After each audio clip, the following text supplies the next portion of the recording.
ये भी इंफॉर्मेशन का पार्ट है हमारा जो हम केमिकल इक्वेशन में कवर करते हैं।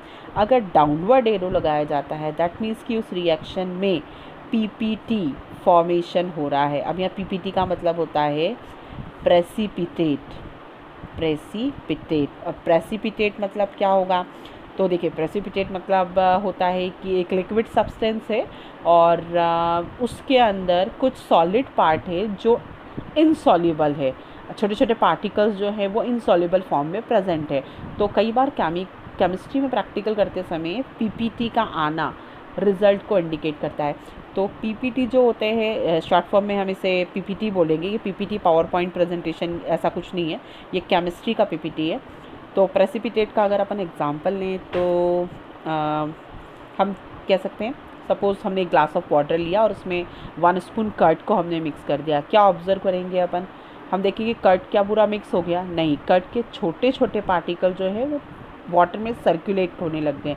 तो यही जो ऑब्जर्वेशन है हमारा कि एक लिक्विड में एक सॉलिड मास जो है वो इनसॉल्युबल फॉर्म में प्रेजेंट होता है, इसी पार्ट को हम लोग बोलते हैं यहाँ पर पीपीटी। तो ये भी हमारा एक ऑब्जर्वेशन हुआ डाउनवर्ड एरो जो कि पीपीटी के लिए हमने यूज़ करा है। इसके अलावा ये जो एरो होता है जिसे हम फॉरवर्ड एरो बोलते हैं, जो बिटवीन रिएक्टेंट और प्रोडक्ट हम लोग यूज़ करते हैं, तो इस एरो के ऊपर यहाँ पर जो भी कंडीशन नेसेसरी होती है, फॉर एग्जांपल हमें टेम्परेचर चाहिए उस रिएक्शन के लिए, हमें प्रेशर चाहिए उस रिएक्शन के लिए, या हमने एक कैटलिस्ट चाहिए उस रिएक्शन के लिए, तो इन सब्सटेंस को हम लोग इस एरो के अबो एंड बिलो इंडिकेट कर सकते हैं। हर तरह की रिएक्शन के लिए हमें पार्टिकुलर टेम्परेचर, पार्टिकुलर प्रेशर और कैटलिस्ट की रिक्वायरमेंट होती है। तो ये सारे प्रेजेंटेशन भी हम लोग इस एरो के ऊपर कर सकते हैं। तो ये बेसिक इन्फॉर्मेशन है जो हमें एक केमिकल इक्वेशन में ऐड करनी चाहिए। वन मोर थिंग, हमने लिखा था लास्ट इक्वेशन में कि सब्सटेंस का जो फिज़िकल स्टेट है, या तो रिएक्टेंट या प्रोडक्ट, उनका जो फिज़िकल स्टेट है उस फिज़िकल स्टेट को भी प्रेजेंट करना ज़रूरी होता है। तो जैसे हमने लिखा था लाइक हाइड्रोजन और ऑक्सीजन में हमने करा था और प्रोडक्ट का फॉर्मेशन करा था वाटर मॉलिक्यूल का, यहाँ रिएक्टेंट और प्रोडक्ट की बेस में लोअर सबस्टेट में हम सब्सटेंस का फिज़िकल स्टेट मेंशन कर सकते हैं। ये भी हमारे प्रेजेंटेशन का एक पार्ट है, इक्वेशन के प्रेजेंटेशन का पार्ट है। तो यहाँ अभी तक मैं केमिकल रिएक्शन और इक्वेशन को पूरी तरह से एक्सप्लेन कर चुकी हूँ। अब नेक्स्ट चीज़ जो हमें करना है यहाँ पर वो है हम कैसे ऑब्ज़र्व करेंगे कि केमिकल रिएक्शन हो रही है। मीन्स केमिकल रिएक्शन समटाइम ऐसा होता है कि कुछ ऐसे चेंजेस होते हैं जो ऑब्जर्वेबल नहीं होते हैं, और समटाइम जो चेंजेस हैं वो इजी आप ऑब्ज़र्व कर सकते हो। तो केमिकल रिएक्शन का ऑब्ज़र्वेशन क्या है, हम कैसे ऑब्ज़र्व कर सकते हैं, हम कैसे अश्योर हो सकते हैं कि केमिकल रिएक्शन हो गई है? ठीक है, तो सबसे पहली चीज़ है यहाँ पर कि जब भी कोई केमिकल रिएक्शन होती है तो उसमें चेंज इन कलर ऑब्ज़र्व होता है। ठीक है, बहुत जनरल सा एग्जांपल दूंगी मैं आपको। रस्टिंग आपने सुना होगा, जिसे हम हिंदी में जंग लगना बोलते हैं। तो चेंज इन कलर या रस्टिंग होना भी क्या है? एक तरह की केमिकल रिएक्शन है। आपने देखा होगा जब भी कहीं रस्ट होता है, रस्ट का जो बेसिक कलर होता है वो ऑरेंज होता है, क्योंकि आयरन समवॉट इसी कलर का होता है। तो जब भी कलर चेंज हो रहा है, रस्टिंग फॉर्मेशन हो रही है, तो आयरन जो है वो इन्वायरमेंट के ऑक्सीजन मॉइस्चर से रिएक्शन करता है और अपनी ऑक्साइड का फॉर्मेशन करता है। और वो ऑक्साइड जो होती है जब वो फ्रेशली बनी हुई होती है तो उसका कलर जो होता है वो ऑरेंज होता है। तो ये कलर का आना इंडिकेट कर रहा है कि यहाँ पर क्या हुई है? केमिकल रिएक्शन हुई है। दूसरा होता है इसमें चेंज इन टेम्परेचर। देखिए ये बहुत इंपॉर्टेंट फैक्टर है। चेंज इन टेम्परेचर में टेम्परेचर उस पर्टिकुलर रिएक्शन का इंक्रीज़ भी हो सकता है या फिर टेम्परेचर डिक्रीज़ भी हो सकता है। ठीक है, तो ये तो हम फिज़िकली टच करके पता कर सकते हैं कि टेम्परेचर इंक्रीज़ हुआ है या टेम्परेचर डिक्रीज़ हुआ है। वो सारी रिएक्शन जिन कंडीशंस में हम कहते हैं कि टेम्परेचर इंक्रीज़ या डिक्रीज़ हुआ है, उसे हम यहाँ पर 2 कैटेगरी में डिवाइड करते हैं। ऐसी रिएक्शंस को हम 2 कैटेगरी में डिवाइड करते हैं। रिएक्शन हमारी एक्सोथर्मिक रिएक्शंस भी हो सकती हैं या फिर रिएक्शन हमारी एंडोथर्मिक रिएक्शन भी हो सकती हैं।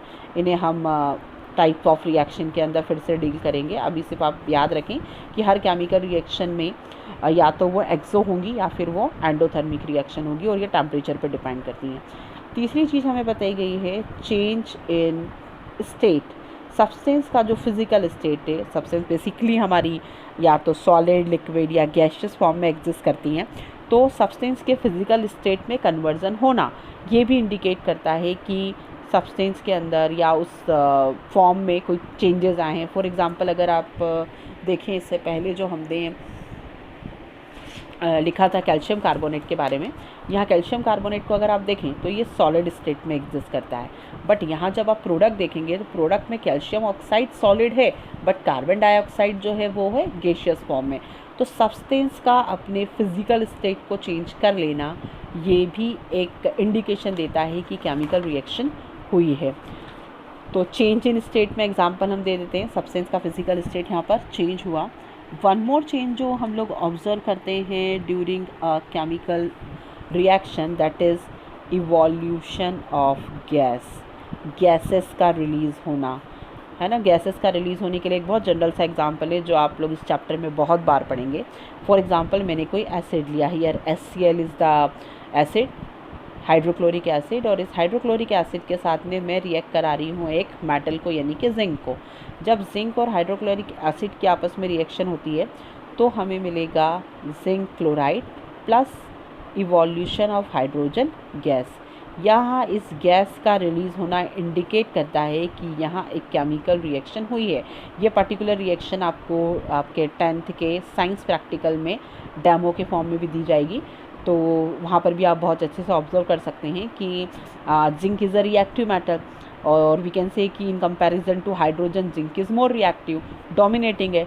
तो जिंक जो होगा वो क्लोरीन को अपनी तरफ गेन कर लेगा, रिजल्टिंग हाइड्रोजन पूरी तरह से फ्री हो गया। अब हाइड्रोजन बहुत छोटा सा एटम है, तो जब वो मीडियम में रिलीज़ होगा तो छोटे छोटे बबल्स के फॉर्म में हाइड्रोजन गैस जो होती है वो रिलीज़ हो जाएगी। यहाँ जिंक की जगह आप कोई भी मेटल रख सकते हैं, यहाँ जिंक की जगह हम आयरन रख सकते हैं, हम मैग्नीशियम रख सकते हैं, हम एल्यूमिनियम रख सकते हैं। हम जितना रिएक्टिव मेटल रखेंगे यहाँ जो डिस्प्लेसमेंट है वो उतना रैपिड होगा।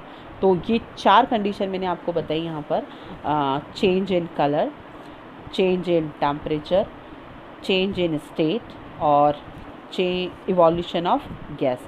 ये 4 कंडीशन है जिससे हमें पता चलता है कि हमारा जो केमिकल रिएक्शन है वो रन कर रहा है या वो हो चुका है।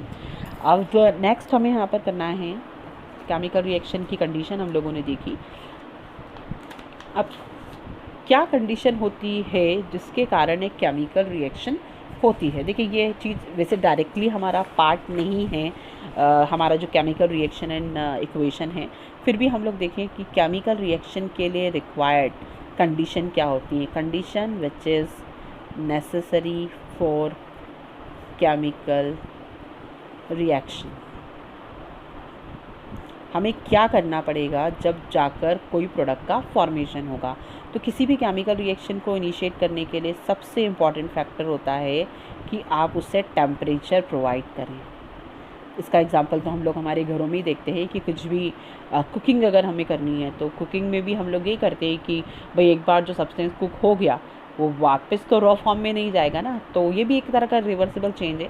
तो बाय प्रोवाइडिंग टेम्परेचर हम लोग सब्सटेंस के फॉर्म को चेंज कर रहे हैं। तो टेम्परेचर एक बहुत इंपॉर्टेंट फैक्टर होता है जिससे कि रिएक्टेंट जो है वो आगे जाके प्रोडक्ट में कन्वर्ट होते हैं। तो टेम्परेचर एक बहुत ज़्यादा रोल प्ले करता है, बहुत इंपॉर्टेंट रोल प्ले करता है किसी भी रिएक्शन को रन कराने में, एक केमिकल चेंज को अपीयर कराने में इंपॉर्टेंट रोल प्ले करता है टेम्परेचर। दूसरी जो चीज़ है वो होती है प्रेशर।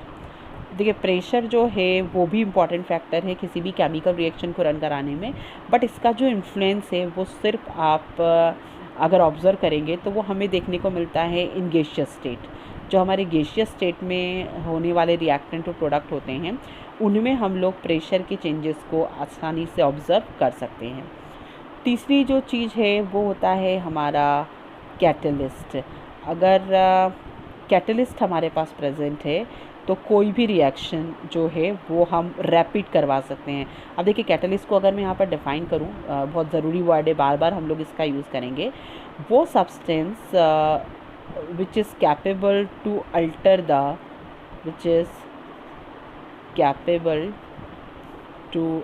the